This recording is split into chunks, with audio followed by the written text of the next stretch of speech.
Good afternoon, I'm Malcolm Jordan and this is your midday news fix for Friday the 1st of August. Our government has yet to hear from the US ahead of Donald Trump's next tariff deadline. The White House says all countries will hear from the US by 4 p.m. New Zealand time. The US president has indicated he'll raise tariffs, including the 10% baseline tariff currently faced by New Zealand and most other countries. Trade Minister Todd McClay told Mike Hosking a 15% baseline seems likely, but a 20% baseline is possible. We've been engaging, there's ongoing conversations. Me at my level with my counterpart there, it's been extremely constructive. Our embassy is talking all the time. Health New Zealand has made a new pay offer to senior doctors. It includes salary increases between 3.5 and 11% depending on experience. With more, business reporter Michael Sergel. Health New Zealand says the offer also includes funding for incentives to help retain senior doctors in hard-to-staff areas and specialties. It's urging the Association of Salaried Medical Specialists to take the offer to its members. The offer expires at the end of this month. A warning, the clearing of the way for oil and gas exploration to resume could lead to legal battles for New Zealand in the future under international law. Coalition parties voted yesterday to overturn a 2018 ban.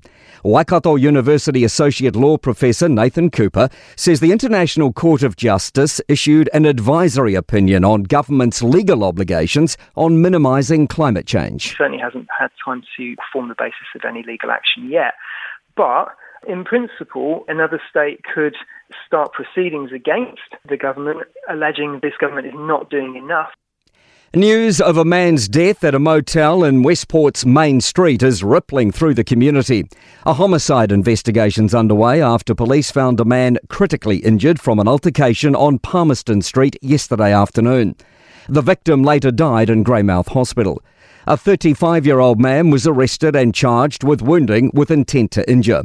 Buller District Mayor Jamie Klein says it's very unusual for Westport. So they do come as a shock when it's as serious as this. There's people and families affected from the events as well, so it's just always hard for communities when these things happen right in amongst us. Civil defence officials have lifted the national advisory for a tsunami threat to the North and South Islands. Beach and tsunami conditions were observed along the east coast overnight. Officials say that's now subsided to strong and unusual currents, which are likely to continue for the next 20 to 48 hours. Emergency Management Minister Mark Mitchell says the risk has eased. We were still seeing some activity, but that has reduced significantly.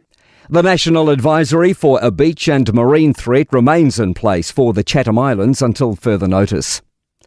To sport, the ambition to put a roof over the centre court at Auckland's Stanley Street Tennis Arena by 2027 has volleyed back into the reckoning. The Auckland Council has agreed an initial injection of $1.5 million towards the project. Golfer Dame Lydia Ko has carded a first round 1 over par 73 to sit tied for 74th at the Open Major in Wales. That's 6 strokes off the lead. And former All Blacks midfielder Braden Ennor has signed with the Crusaders for their Super Rugby title defence. I'm Malcolm Jordan. That's your latest news fix. We'll be back with the next update at 5 p.m. from the Newstalk ZB newsroom.